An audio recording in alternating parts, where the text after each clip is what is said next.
Мы как татары представлены в истории. Мы татары, кто же мы, если не татары? Мы являемся наследниками булгар. И даже, можно сказать, мешали созданию крупной республики. Там нет никакой науки. Жизнь еще не закончилась, всякие процессы могут быть. Никакой науки у татар не будет. Исанмсыз, дорогие зрители, слушатели, продолжаем цикл наших передач, посвященных истории и культуре татарского народа. И сегодня наша основная тема нашего обсуждения – это происхождение татарской нации.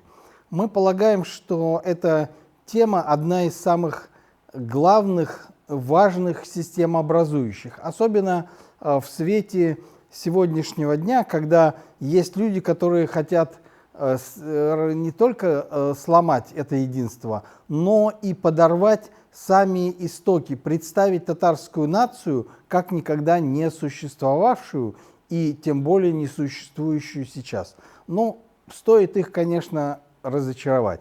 Мы всегда были, есть и будем татарами, единой татарской нации. Но поговорить о том, с какими трудами и с какими потерями нация создавалась, для того, чтобы еще лучше понимать, что мы должны сохранить, мы должны об этом и поговорить сегодня с Дамиром Авлеевичем. Дамир Авлеевич. Да, к сожалению, вот в старые марксистско-добрые времена все было просто. Существовали племена, из них возникали народности, потом возникала нация, и дело с концом. Конечно, нация она была буржуазной всегда по марксистской классификации, но сейчас, к сожалению, ситуация изменилась, и понятие нации стало очень многозначным. Вот ученые дискутируют, какой вариант принять за основу, взять ли понятие нация-государство или государство-нация. Тут есть различающиеся понятия. Потом вообще некоторые отрицают, что вообще такое существует в принципе, что чуть не в старые римские времена уже существовала римская нация, даже такие есть. Ну, татар тоже иногда туда же доводят до глубоких времен, как будто вот татары все время там находились в одном и том же состоянии. Такие исследователи тоже есть, и краеведы такие есть. Но вот дискуссия сейчас, конечно, проходит во многом и под воздействием зарубежной историографии, потому что вот базовое понятие, скажем, англоязычный nation, который вот взято в качестве такого образцового понятия, это все равно государственно организованный народ.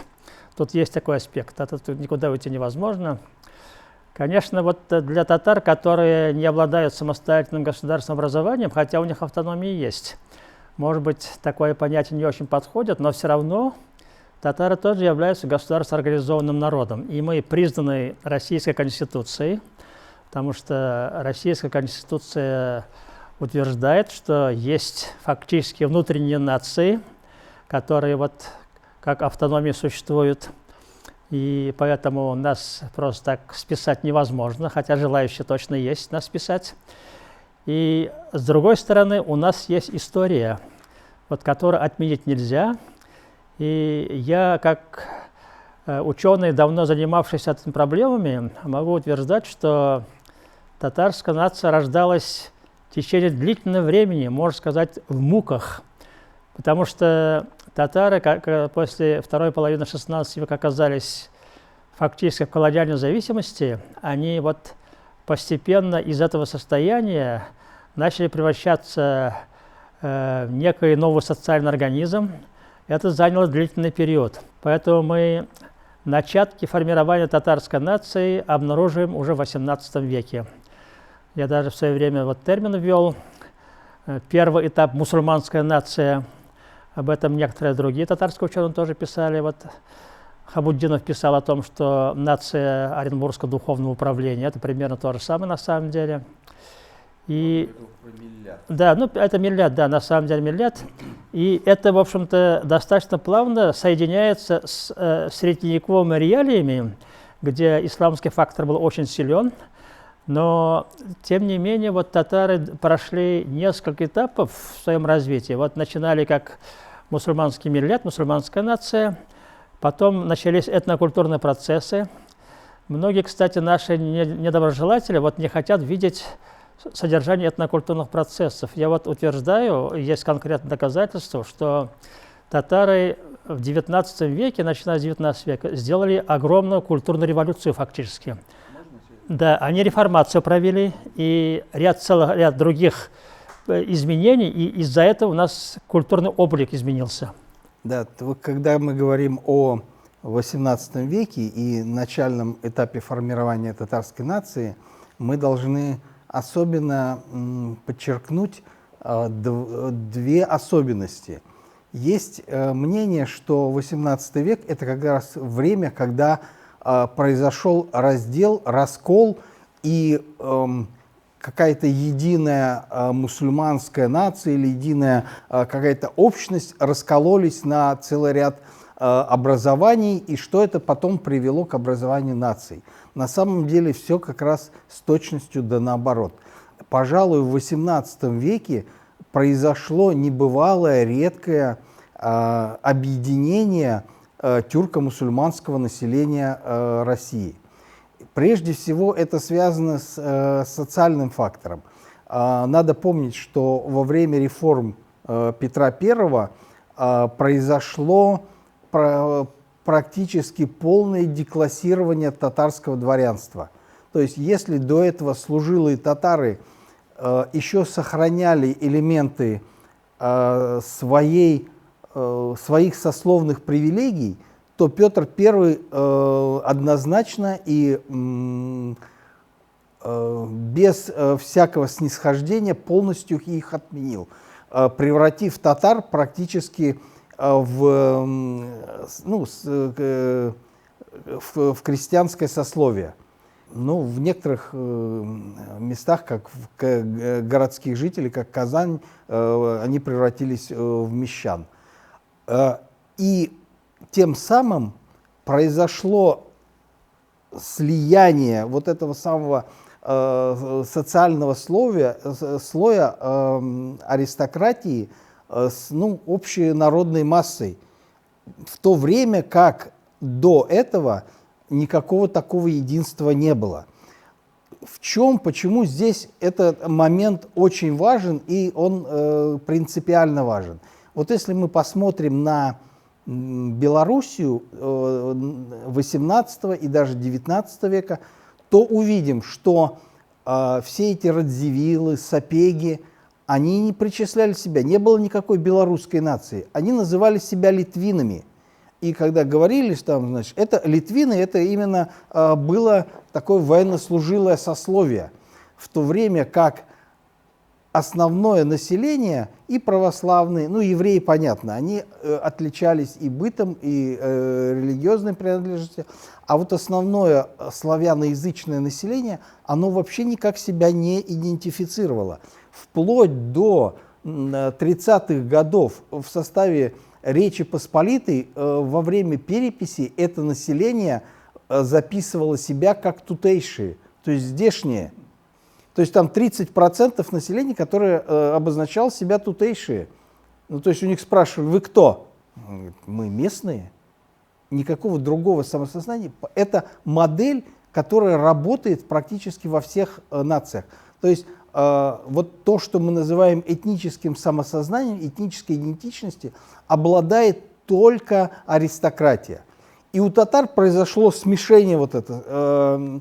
Фактически то, на что, допустим, в Англии потребовалась сначала черная чума, потом война алой и белой розы, потом войны во Франции, последствия Столетней войны, для того, чтобы уничтожить вот эту старую дворянскую феодальную аристократию, у татар это произошло буквально за 100 лет благодаря реформам русских императоров.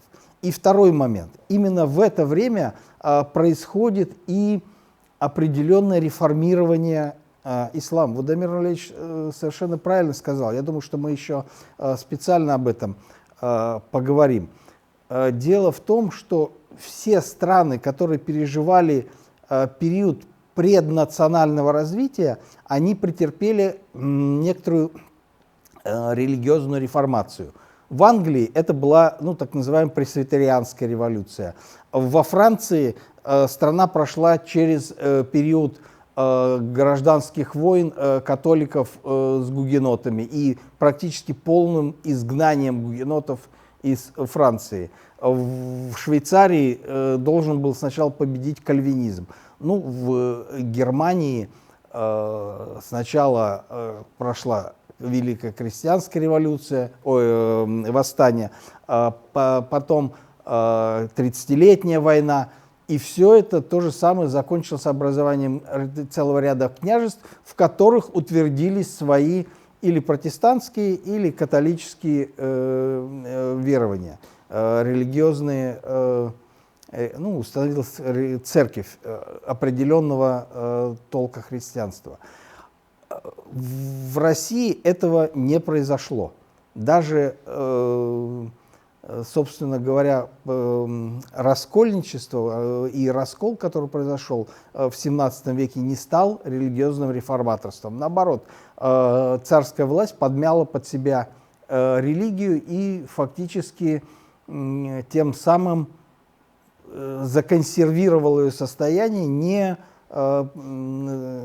двигаясь в сторону реформации. Но у татар таких препон не было. И более того, именно в это время произошло объединение всех групп тюркоязычного населения через систему мусульманского образования и через систему мусульманских связей. То есть, с одной стороны, исчезновение слоя аристократии, с другой стороны, усиление горизонтальных связей через ислам. Все это способствовало образованию какого-то определенного единства, которое можно назвать предмусульманской нацией. Да, это да, но не все было так просто. Хотя у нас вот социальные перегородки действительно исчезли, но Россия была сословным государством, и все равно сословные перегородки существовали. Вот это особенно хорошо мы видим на территории Приуралья. На территории Приуралья уже со второй половины XVI века существовали ряд сословных групп, из которых потом вот наиболее крупные стали называться башкиры, мещеряки, типтяри с бабулями. И вот сейчас мы уже хорошо знаем, что в составе типтярей преобладали татары на самом деле. Но так как это была сословная группа, они имели определенные привилегии по отношению, скажем, к крестьянам Среднего Поволжья. И вот это деление, оно сильно закрепилось. И потом еще туда наслоились другие преобразования. С течением времени вот этих типтярей и мещеряков прикрепили в целом к башкирско-мещерятскому войску. Типтярские полки были, даже до Парижа дошли, мещерятские полки были. И всех их сначала начали называть башкирско-мещерятское войско, потом вообще стали просто называть новыми башкирами. В процессе нациеобразования, конечно, вот такие перегородки должны исчезать. Каким образом это произошло? Вот об этом тоже немножко порассуждать надо, потому что государство пока само не захотело вот ликвидировать эти деления, они так и существовали. И поэтому, скажем, вот первая всеобщая перепись в Российской империи конца XIX века, она на территории Уфимской губернии закончилась полным провалом. Потому что там не удалось отделить разные этнические группы, и в итоге большинство записали башкирами. Потому что это сейчас абсолютно ясно доказывается.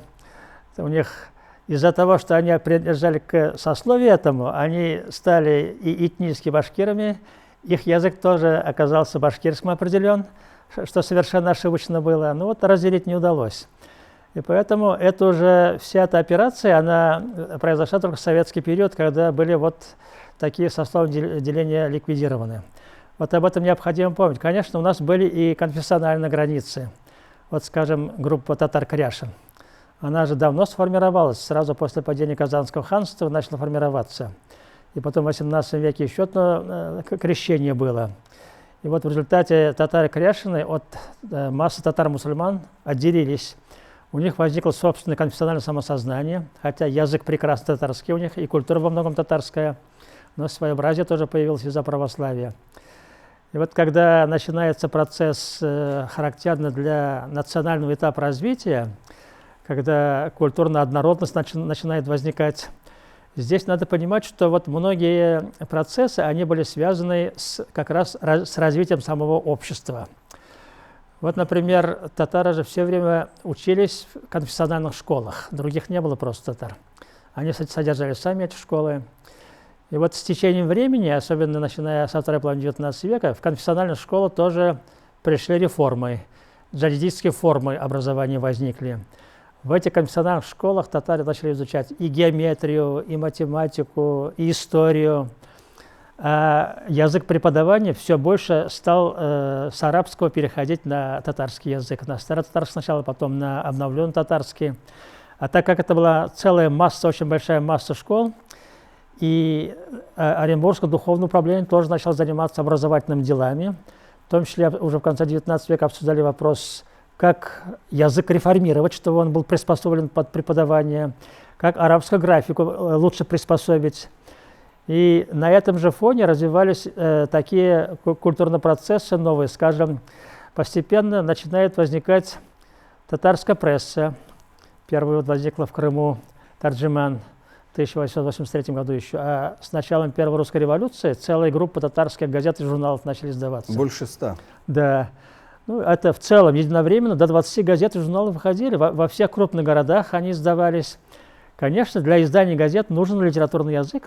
И вот татарский язык начал реформироваться. Возникли понемножку татарские романисты, которые язык тоже реформировали. Наш Тукай появился. Мы часто его с Пушкиным сравниваем. Некоторые аналоги есть действительно. Но вот все это... А еще театр вот возник. Да. Это тоже важный институт. Когда народ ходит в театр, там он же должен слушать доступный язык, чтобы все понимать. Не как там, скажем, старые религиозные термины, которые использовались в старотатарском языке. Там уже новый язык нужен был. И вот и романтическая литература. Да, все вместе, конечно. И вот все эти процессы, они друг на друга накладывались, и мы видим, что происходит культурная трансформация. Тем более во всех основных городах Поволжья, Сибири, да и в Москве, Петербурге появились татарские сообщества городские. Они были по-своему организованы, у них начали возникать свои такие культурные общества, экономические объединения возникали среди них. Ну и буржуазия тоже возникла. Она, вот у нас в свое время Хасанов сделал даже целую книгу «Формирование татарской буржуазной нации». Это где-то 1988 год, по-моему, книга была издана. Хусейн Хасанович. Хусейн Хасанович, да. Он там прекрасно показал, как вот с 18 века растут татарские мануфактуры. Потом татарская торговая буржуазия возникла. Татары очень сильно торговали со Средней Азией. Капитал объединился в татарских руках. И вот для этих буржуа были необходимы управляющие, приказчики, которые хорошо могли владеть и математикой, и у них язык тоже должен быть подвешен, и вообще они должны были уметь управлять процессом. Это требовало образования, в том числе и не только гуманитарного. Ремесленные училища тоже появились, необходимо людей обучать. И даже появилась уже склонность более сильного изучения русского языка, потому что жизнь требовала. И вот даже Маржани, который... сейчас закончу эту фразу про Маржани, который в этом процессе находился, он даже уже указал, что вообще-то татарам необходимо в местных органах власти тоже участвовать уже. Ну, по сути, да, он и в своей книге как раз показывал преемственность власти от власти ханства, допустим, Казанского, до Казанской ратуши. То есть он не разделял эти процессы. Здесь нужно подметить еще один важный момент, который показывает, что формирование татарской нации при всех сложностях и при всех особенностях на самом деле не сильно отличалось от тех процессов нациостроительства, которые происходили в Европе.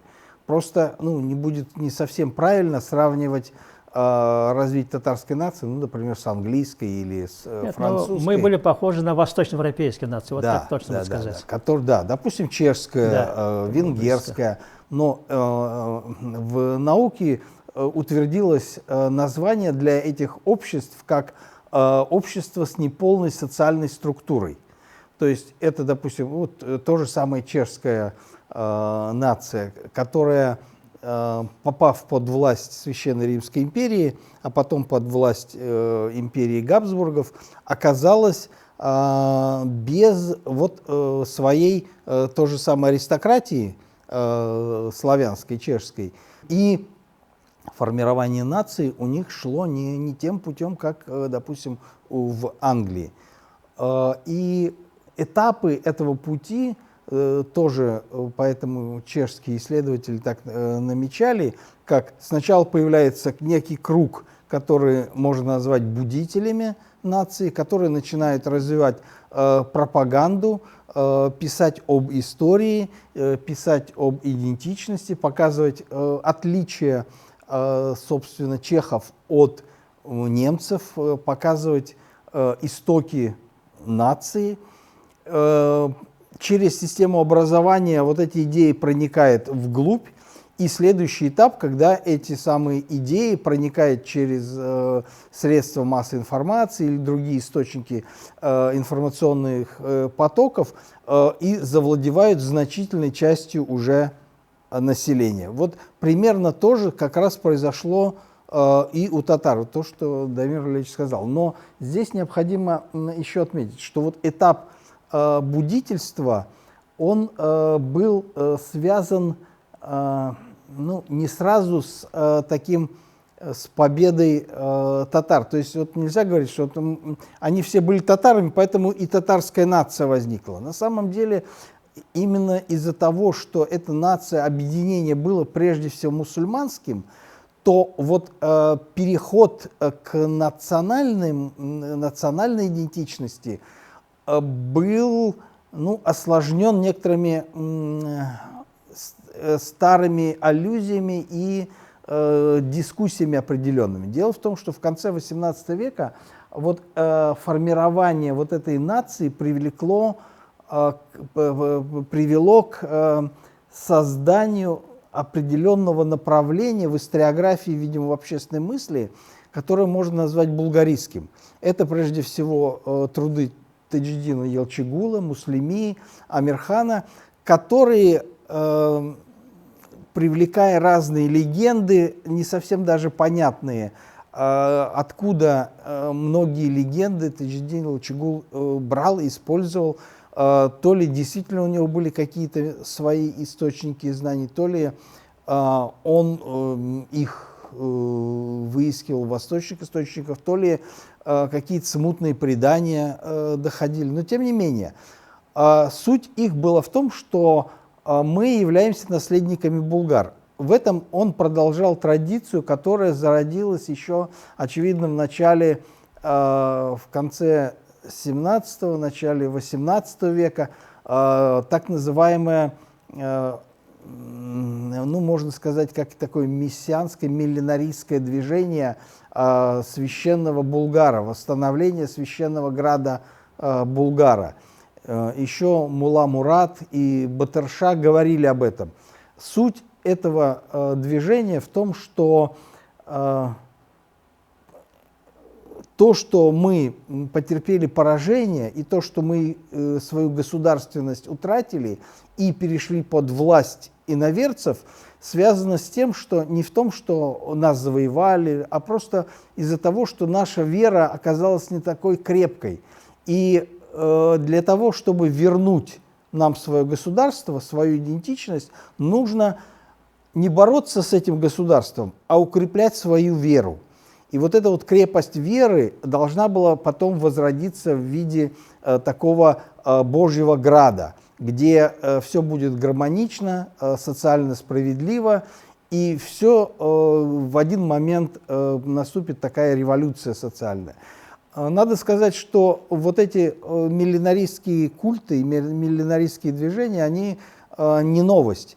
Один из первых этих культов, который стал изучаться у индейцев Америки, Северной Америки в XIX веке, это был пляска духов, когда индейцы потерпели жесточайшее поражение от американской армии, были изгнаны со своих мест, и они считали, что только вот обратившись к вере предков, вернувшись к истокам своей жизни, они могут добиться того, чтобы эти завоеватели ушли. Примерно такие же движения были и у индейцев Южной Америки. Например, у в Перу, вплоть до сегодняшнего дня там действуют левые радикальные движения типа движения Тупак Амару или Сандера Луминоса, практически то же самое миллинаристские культы. Ну и самый главный миллинаристский культ – это сионизм, то есть имеющий в основе своей возрождение храма Сиона на Храмовой горе и возрождение государства Израиль. Идея была установлена в Базельском конгрессе, сионистском конгрессе в Базеле в 1911 году, ну и потом это в 1947 году привело к образованию государства Израиль. Да, вот, конечно, в татарской истории это движение уже в конце XIX века, в начале XX века приобрело политической даже формы. Возникло так называемое Ваисовское движение, которое выступало как раз за якобы восстановление Булгара. Я даже думаю, что вот наши булгаристы современные, которые даже вот те, которые хотят, так сказать, окончательно закрепить территорию Самарской губернии, Самарской области за булгарами, установив там даже памятник Катрагу. Да, символически присоединив это к они как раз являются последователями вот этих старых верований. Ну, конечно, это такой традиционалистский культ, можно сказать, что консервативный культ такой, и там идеология соответствующая. Но она татарам не подходила. Это видный татарский идеолог, это сразу поняли. Вот Шихабуддин Маржани же очень хорошо высказался. Он прямо сказал: если вы хотите быть просто мусульманами, ну, у вас не будет границы. Если только... Он же понимал, что мусульманский мир огромен, это никак этнически тебя не консолидирует. И он сказал, что вот мы как татары представлены в истории. Мы татары, кто же мы, если не татары? Это как раз вот очень четкое высказывание человека, который, написав первую татарскую национальную историю, как бы вот границы провел этнического сообщества, определил. Он даже вот такую интересную операцию проделал. Если основной труд Мустафа Ахбар фи ахвали Казана Булгар читать, он там везде расставляет татарские топонимы. То есть он на самом деле границы нации определяет таким образом, очень четко на языковом материале.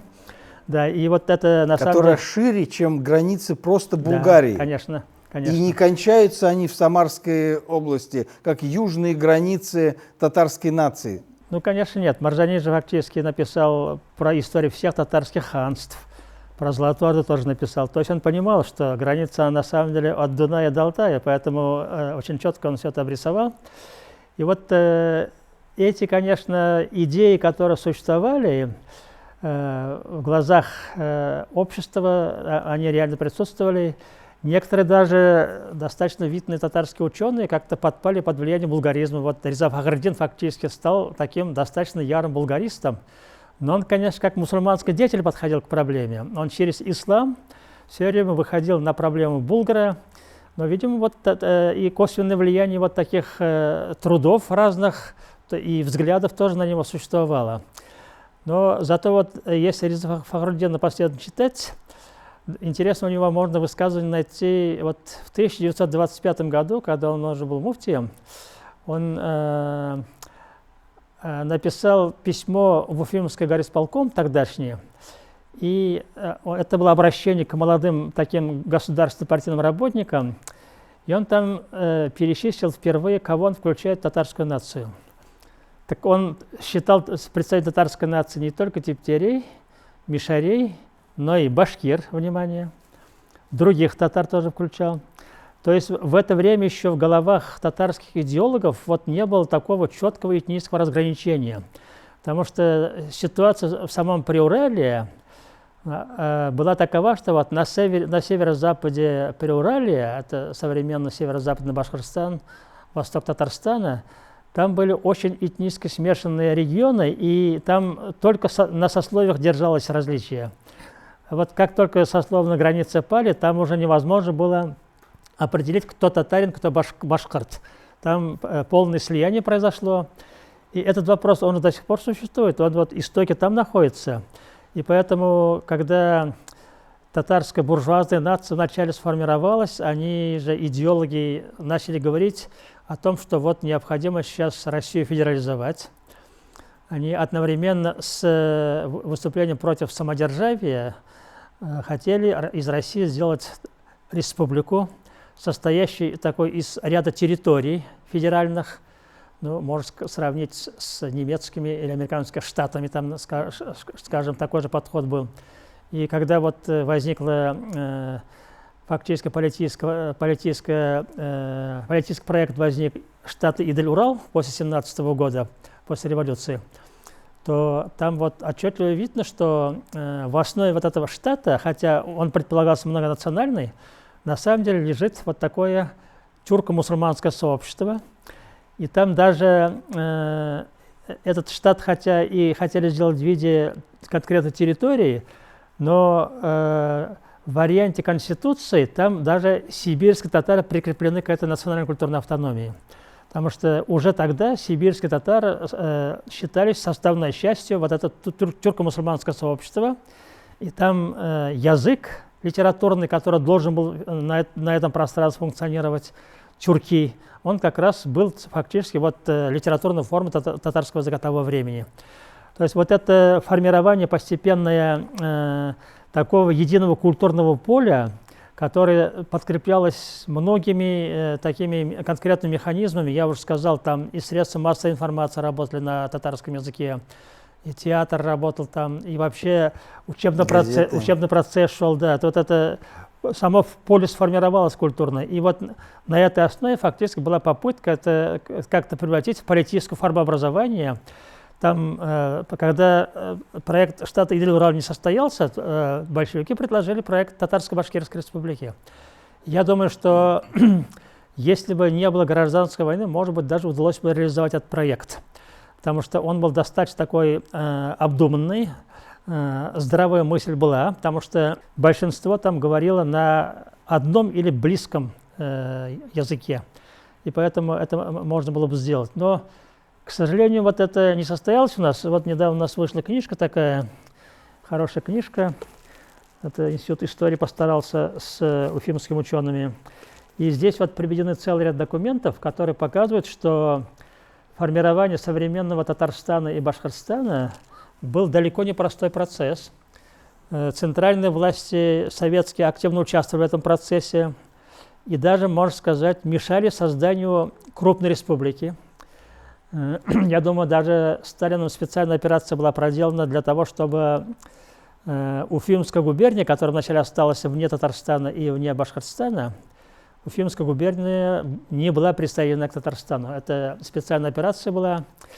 И мы знаем, что как только вот этот вопрос решился таким образом, что Татарстан не смог получить две крупные территории, Белебейский, Бирский уезда, где должны были быть проведены референдумы, они не состоялись. Сразу после этого начались известные репрессии, направленные против татарской политической элиты Султангалиев. И вот вся эта операция, которая тогда была проделана, это фактически показатель того, что нациеобразование, хотя в советский период не было приостановлено, но территориальные рамки уже центром контролировались. И мы должны об этом хорошо знать, потому что жизнь еще не закончилась, всякие процессы могут быть. И мы должны также понимать, что проблемы, которые существовали у татар вот, на северо-западе Башкортостана, они имеют очень длинную историческую основу. Так что они начались еще, может быть, со Средневековья. Вот мы в последнее время этот процесс тоже изучаем сейчас. Хотя вот иногда пытаются в Башкортостане приписать культурные памятники, которые находятся на северо-западе Башкортостана, к башкирам. Но я думаю, что это на самом деле не так. Искандер Иванович больше скажет про этот хвост исторический. Да, хвост исторический довольно длинный, и он связан с тем, что фактически в XIII-XIV веке все междуречье Икское, Бельское и вплоть по течению Белой, пойма Белой была занята мусульманским земледельческим населением. И вот эти самые кашане, которые стоят, и мавзолеи золотоордынского времени, они, несомненно, относятся к этому населению. То есть никакие это не ханы, башкирские там похоронены, это уже поздние легенды. На самом деле и раскопанные мусульманские могильники рядом с этими мавзолеями показывают, что здесь жило обычное население, которое было мусульманским и занималось земледельческим трудом. А вот кочевое население жило гораздо южнее, в районе современного юга Самарской области, Оренбуржья. И, я думаю, Яик был, скорее всего, границей, вот Яик. Бассейн, бассейника, да. И вот это как раз разграничение ареалов вот этих культур и показывает разграничение, собственно, ареалов двух больших культурных массивов. И только после того, как сначала распалась Золотая Орда и земледельческое население придвинулось обратно к Каме, а потом после завоевания российским государством Приуралья и потом Сибири произошло новое объединение и новый приток на эти территории мигрантов из территории Среднего Поволжья. Но для того, чтобы содержать вот эти границы, содержать крупные центры, необходимо было служилое население. И российское государство использовало в качестве служилого населения не только переселенных сюда мещеряков, но и местную племенную аристократию, которая русская власть обобщенно называла башкирами, которые до этого имели племенные обозначения. Это очень похоже на то, как происходило дело чуть южнее, на территории, которую сейчас мы называем Казахстаном, а тогда это было конгломерат разных племен, которые формировались в разные жузы. И, допустим, на примере Абул-Хайр-хана там это все прекрасно видно, как происходило. То есть он был даже не самым главным, он был один из ханов, который боролся за власть с другими. Нам на сайт приходят вопросы, которые вы задаете по ходу передачи. Сразу же, поскольку это не стрим, мы отвечать не можем, но готовы ответить на некоторые вопросы в дополнительное время. Один из вопросов пришел из Казахстана. Зрители, слушатели под ником Берке говорит: господин Измайлов, казахи как нация сложились в 15 веке. Казак ханлыгы не местечковое казанское или астраханское ханство. Казахи появились в 20 веке. А где же они были раньше? Свалились из вселенной? Куда же вы дели племена, составляющие основную часть, костяк Монгольской империи, Золотой Орды, а впоследствии образовавшие казахское ханство? Очень интересный вопрос. Мы постараемся на него ответить, я думаю, что в некотором кратком виде. Ну, проблема в том, что вот вплоть до начала 20 века, есть конкретно данные, казахские историки сами опубликовали, казахи себя весьма часто называли узбеками. Это означает, что еще едино сформировавшего этнического самосознания казахского не было. Было племенное самосознание, было определенное объединение казахов, крупные жузы, жузовское самосознание, я думаю, было, потому что там общие предки имелись. А вот нация – это совсем другое. Нация возникает только тогда, когда вот все эти внутренние деления преодолеваются, возникает некоторое новое состояние. Казахи, может быть, еще только сейчас формируются в современную нацию. А что касается казахов, якобы как нации в 15 веке, то это, конечно, абсолютно нонсенс.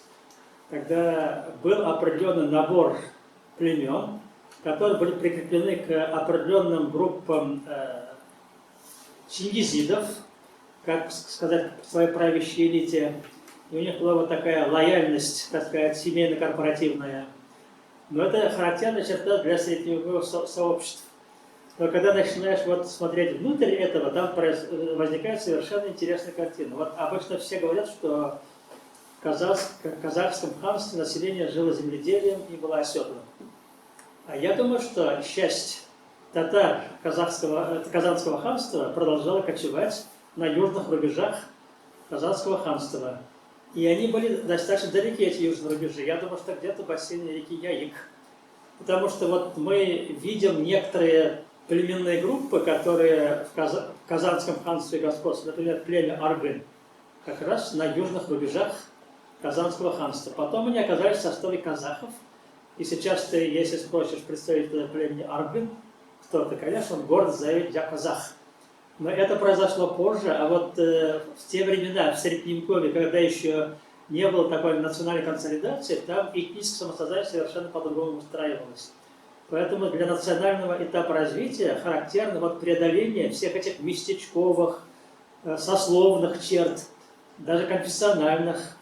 Вот, например, по поводу Кряшина могу сказать, что именно из-за того, что у них была другая конфессия, они в состав татарской нации так и окончательно не смогли войти, потому что это конфессиональное самосознание очень, очень сильное. Мы знаем, что некоторые европейские, вот, бывшие югославские нации, они сформировались на основе религиозных признаков. Это может быть основой этнического самосознания. Поэтому все это требуется преодолеть, но для этого необходимо пройти определенный этап социального и культурного развития. Конечно, казахи являются крупной национальным обществом, сейчас уже, да. Они активно занимаются нацистстроительством, мы же видим, мы читаем литературу, отслеживаем то, что происходит. Это братский нам народ, мы им желаем больших успехов, но тем не менее, вот мы должны понимать, что в прошлом там ситуация была иной, чем вот тот период, про который мы говорим. Ну да, в определенной степени это тот самый, нам транслирует тот самый миф, который внедряется сейчас в общественное сознание, и миф, который формирует, собственно говоря, казахскую нацию. Ну, сейчас даже больше того, вот этот самый золотой человек из Issыкского кургана, объявляется, что это оставили его тюрки, что тюрки уже давно жили, что эти тюрки потом включились в состав кыпчаков, которые стали основой для золотоордынского населения, что, конечно, не совсем правильно. Прежде чем это население кыпчакское вошло в состав населения Золотой Орды, оно было завоевано, и оно претерпело полную трансформацию. Если мы посмотрим племенное деление кыпчаков, которое нам известно для XII века, и сравним со списком племен казахов 15-17 веков, которые опубликовал российский исследователь казахского происхождения Султанов, 72 племени, 92 племени казахских из Приоралья, то мы там увидим, что они полностью, номенклатура изменилась. То есть в период власти монгольских ханов монгольские правители как катком прошлись по кыпчакам и полностью их восприняли в племенную, военно-племенную структуру уже монгольского государства. Поэтому такой прямой связи между даже идентичностями этих племен не наблюдается. Что касается 15 века, то это надо понимать, что происходил процесс распада единого улуса Джучи, и в Кокорде, в восточной его части, попеременно правили то сначала представители дома Тука-Тимуридов, но вот с 15 века начинается уже править представители дома Шибанидов, которые сумели разгромить на территории Средней Азии Тимуридов, захватили власть, ну, прежде всего Абул-Хайр-хан, а после его смерти его потомки, и в какой-то определенный момент два потомка его, Джанибек и Герай, бежали в степь, как говорили тогда в этих самых источниках, казаковать. То есть буквально, бродяжничать, заниматься военной службой, то есть такой вольным казаком. То есть это масло масляное. Вольный казак — это как служил татарин.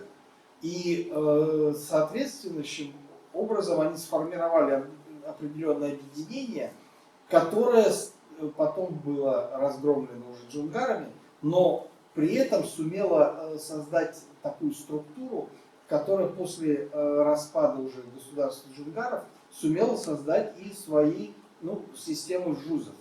И здесь она уже вступила в взаимодействие с русским государством, с среднеазиатскими ханствами. То есть сложная такая история трансформации от золотоордынского наследия к каким-то постзолотоордынским делам. Но при этом надо понимать, что как эти самые узбеки властвовали в Средней Азии, так те же узбеки из того же дома Шибана царствовали и в казахских ханствах. Так что в этом смысле они ничем не отличаются. Никакой отдельной казахской, среднеазиатской какой-то этнической общности не существовало. А все, что рассказывается иное, то это, скорее всего, просто современная мифология. Надо иметь в виду, что, как совершенно справедливо заметил Дамир Ильич, этнические процессы в средние века, они отнюдь не идентичны тем, что происходили уже в национальное время. И для того, чтобы казахская преднация сформировалась, очевидно, потребовались, во-первых, целые десятилетия нахождения под русской властью, внедрение ислама и новой системы образования за счет татарских миссионеров и появление своих просветителей и даже политического класса. Вот Алла Шарда, которая выступила таким предвестником формирования государственности и формирования казахской нации. А казахская нация, скорее всего, начала формироваться уже как типичная советская нация, а сейчас как современная уже модерновая нация. Поэтому я думаю, что мы тоже должны действительно пожелать успехов нашему братскому народу, но понимать, что у нас есть некая часть общего наследия, и это общее наследие не позволяет, как считают некоторые ученые, претендовать на вообще завладение наследием всей Золотой Орды. Все-таки есть часть городской культуры золотоордынского периода, которая принадлежит фактически только татарам. Нет, но здравомыслящие казахские ученые, историки, я с ними общаюсь, никто из них не считает, что вот Золотая Орда только им принадлежит. Такого нет на самом деле. Здесь и мы здесь разговоры ведем, и то, что мы читаем их работы, они понимают, что это общее наследие. Но вот тут есть еще один важный вопрос, который необходимо сегодня специально обозначить. Вот мы говорим о том, что шел процесс формирования нации. И, конечно, вот в это время у всех народов рождается как бы национальная историография. Потому что идеологи, в их состав и историки входили, они должны презентовать своему народу его самого через написание исторического труда. Труд должен показать, кто мы, откуда появились, где наши границы. И вообще там должны быть определенные национальные символы, исторические личности, там героические события должны быть отражены. Да, травмирующие события. Тоже должно быть показано, да. И вот в татарском мире такую функцию на себя взял, я уже сказал, Шиабуддин Маржани, наиболее крупный татарский историк дореволюционный, который смог найти вот самый комплексный подход. И если взять его основной труд, который я уже назвал, фактически там на концептуальной основе вся татарская история построена по-современному. Вот если вы возьмете семитомную историю татар, то видно, что все истоки этой семитомной истории там находятся, в работе Маржани, да, он смог уловить. А если сравнивать с теми трудами, которые были до него сделаны, вот хотя бы Амирхана, Таварихи Болгария, то видно, что Амирхан еще писал на другом концептуальном уровне, Маржани ушел далеко вперед. Поэтому-то его считали, что вот одним из основоположников национальной историографии. И вот, конечно, процесс написания национальных историй, там некоторые моменты бывают и вымышленные, участвуют, тут, как сказано уже, мифологические, но они как-то входят в такой контекст исторических трудов, и впоследствии практически их невозможно уже отделить от настоящей истории, как бы это составная часть, ткань национальной истории получается. Но вот у Маржани очень важно то, что он фактически, используя всевозможные для своего времени источники, он все-таки вот показывал, кто такие татары. Это было очень важно. И если мы вот еще в XIX веке имеем ряд таких конфессиональных, социальных групп, сословных у татар, которые друг от друга отличались, уже во время переписи 1926 года, когда был конкретный вопрос, кто вы по национальности, по народности, прямо направлено на самосознание, там абсолютно большинство татар сказали, мы татары. То есть к этому времени уже самосознание национальное было готово. Единственное, кто отличался, немножко тептери отличались чуть-чуть и кряшины. Ну, нагайбаки еще были. Это сейчас да, но это как раз показывает, что попытки булгаристов сказать, что татары появились только в 1920 году, это никакого под это реальной основы нет. И все факты они исторические. Очень большую ошибку допускают. Идентичность так быстро менять нельзя, во-первых, и искусственным путем ее формировать тоже очень сложно. Какие-то базы должны быть.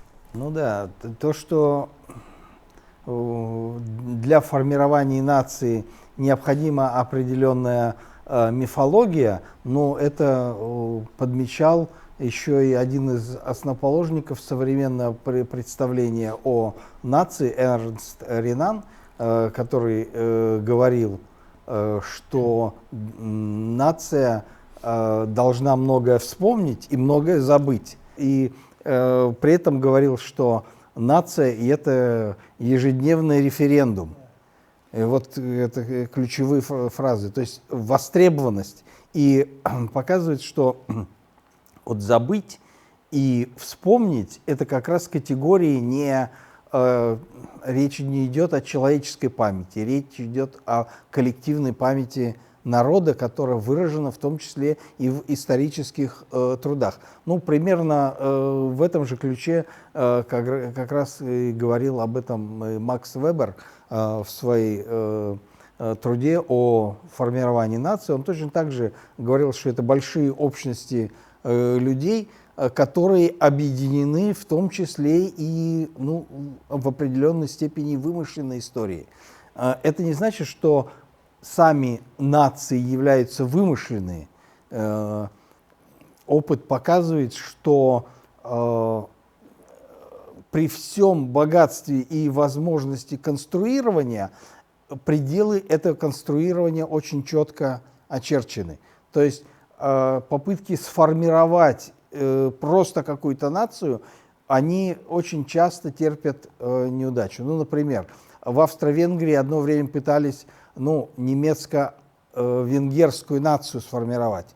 И более того, там венгерскую речь запрещали, шла германизация аристократии, но это не привело, не помогло ничего, не сформировалась такая нация. Невозможно таким путем даже сделать. Многие благодушные интеллигенции югославянских стран мечтали о создании большой страны Югославии. И даже язык, собственно, был создан из 7 диалектов для того, чтобы сблизить эти самые народы. И после 1818 года, когда распались Австрийская и Турецкая империи, была создана, наконец, вот эта искомая Югославия. Но это принесло только межнациональные конфликты, которые особенно яростно выплеснулись во время Второй мировой войны. И после распада советской системы в 1991 году. То есть даже столетняя попытка конструирования югославской нации, на что была направлена вся пропаганда и вся мощь югославского государства, не привели к искомому государству. То есть показывает, что конструирование имеет место быть, но это только из тех самых элементов, которые восприняты, которые нация сама принимает. без этого, когда не будет этих элементов, ничего такого не получается. Вот эта проблема, она выходит на современность. К сожалению, у нас тоже проблема есть. Вот есть у нас стремление создать российскую нацию. Но, конечно, это трудная операция, потому что для того, чтобы существовала единая российская нация, должно быть очень развито гражданское общество, демократия должна существовать в конце концов. Вот мы ни того, ни другого пока не видим. А вот попытка подмять другие уже сформированные нации, которые имеют и свою государственность внутри Российской Федерации, может иметь только отрицательное последствие такой ситуации. Вот, Миллер в своей известной книге, вот хорошая книга, «Нация», специально предупреждает об этом, что мы имеем длительную советскую традицию по формированию нации в советский период уже. Вот татарская нация, во многом современная нация, она сформировалась в советский период, хотя исторический контекст был, но мы сейчас вот как бы являемся уже результатом советского периода развития. И там были свои проблемы. Я уже сказал, часть татар осталась на других территориях. Потом контакты между территориями были потеряны между разными группами в советский период. Это целая проблема. И потом вот необходимо было и культурное единство поддерживать. К сожалению, в советский период эти механизмы не очень хорошо работали. Поэтому мы школьную систему татарскую начали терять уже в 60-х годах. Это потом нам аукнулось. Вот вы уже еще во время прошлой передачи сказали, что некоторые локальные группы начали поднимать свою местную идентичность из-за того, что школьная система пропала. Ну и нет, и свои языки, поскольку прекратилось преподавание общетатарского языка, и они должны были на что-то опереться. Ну, вот таким образом, да, возникает целый ряд проблем. Если вот не подумав начать лепить под соусом того, что 80% населения России это русские, всех подмять под русских и из них сделать россиян, вообще-то русским тоже не нравится, когда из них россиян делает. Я знаю, что многие русские не принимают понятие, что вот они россияне. Они говорят, мы русские, но тут приходится выбирать золотую середину, учитывая, что вот для того, чтобы нормальная российская нация сложилась, она может быть только многоэтничной. Причем у всех крупных этнических сообществ и мелких должны быть гарантированы права свои для культурного развития на международно признанных нормах. Только в этом случае российское государство может существовать как федерация, как нормальное государство, и там в течение времени такая современная нация может сформироваться. Политическая нация, да. Но это ничуть не умаляет возможность нахождения внутренних наций, которые государство организованное, и я уже сказал, имеют длительную историю существования, и можно даже сказать, на уровне самосознания это существует. Потому что Татарстан, скажем, все татары признают как свое национальное государство. Это мы во время общения с татарами очень хорошо видим. Это для других народов то же самое для России. Поэтому для дальнейшего, когда мы будем говорить о перспективах российского государства, мы должны понимать, что мы еще только на начальной стадии выстраивания дальнейших шагов развития этого государства. Куда мы пойдем? Вот история покажет. Можем пойти по совершенно ошибочному пути, который не приведет к успеху этого государства в этом случае. Да, может, да. Когда мы говорим о современной татарской нации, о Татарстане и его роли, то мы должны особенно подчеркнуть, что вот эта роль во многом, ну, кроме всех политических и экономических проблем, она связана прежде всего с той самой мессианской роли, не побоюсь этого слова, которая связана с развитием высокой культуры и науки и высшего образования. Вот эти сферы, которые невозможно развивать не в одном регионе диаспорального проживания татар, потому что ни одна из диаспоральных групп не в состоянии создать ни своего высшего образования, ни полноценной науки и не может формировать высокую культуру на таком региональном уровне. Это все выльется просто в какую-то такую местечковую литературу. Поэтому только на фоне большой нации и, возможно, как раз представление вот этой самой современной модерновой культуры. Говоря об этом, в свое время я разговаривал с одним китайцем, который жил в Малайзии, но учился на Тайване. И я говорю, а почему надо, то есть в школе учился, китайский язык был, да, а в университете? В университете у нас уже мы не учили китайского языка. В Малайзии запрещено, то есть нет образования на китайском языке, потому что они боятся, что и так большая диаспора, и, соответственно, там нет никакой науки. И приходится, то есть для того, чтобы получить высшее образование, они вынуждены ехать или в континентальный Китай, то есть, ну, там коммунистическая власть, или на Тайвань. То есть татарские диаспоры практически представлены перед такой же дилеммой. И без того, чтобы развивалась наука и культура в Татарстане и в Академии наук Республики Татарстан, никакой науки у татар не будет. Это однозначно, поэтому у нас Татарстан является ядром нации, и здесь вот все существующие институты, они должны не просто существовать, развиваться должны. Это наши предки хорошо понимали. Вот я иногда задаю вопрос сибирским татарам, почему у вас в 20-х годах не было попытки создать автономное отделение? А потому что там условий не было, они понимали, что необходимо держаться консолидированно. То же самое мы видели и у астраханских татар. Это небольшие группы, они не в состоянии развивать мощные институты. Это вот когда такая республика, как Татарстан, которая экономическую базу имеет, и очень большую сеть образовательных учреждений высшего уровня, и Академии наук, и издательства и прочего, вся система, включая телевидение, средства массовой информации другого характера, газеты, журналы, только вот на этой базе можно развиваться. И вся эта система, она работает в целом на всю нацию. Это неизбежно, и, конечно, при этом необходимо языковое единство сохранять, необходимо показывать культурное богатство тоже. Иногда нас упрекают же, что вот мы какую-то чужую там культуру берем, достанем сибирско-татарский и как бы приписываем себе. Нет, мы же это делаем общенациональным достоянием и раздаем всем на самом деле. Так все делают. Ну, собственно говоря, это и в какой-то степени это общее татарское достояние и есть. На самом деле, то есть да. это не местечковое какое-то достояние татар, проживающих в Сибири. Это общетатарское достояние. Поэтому и наша наука – это то же самое достояние всего татарского народа. Поэтому и наши передачи мы хотим сделать достоянием широкой гласности, наши обсуждения. Поэтому сейчас мы будем завершать. Ну, если у вас появятся вопросы, какие-то замечания, предложения, мы их готовы рассмотреть. Благодарю за внимание. Сау болыңыз.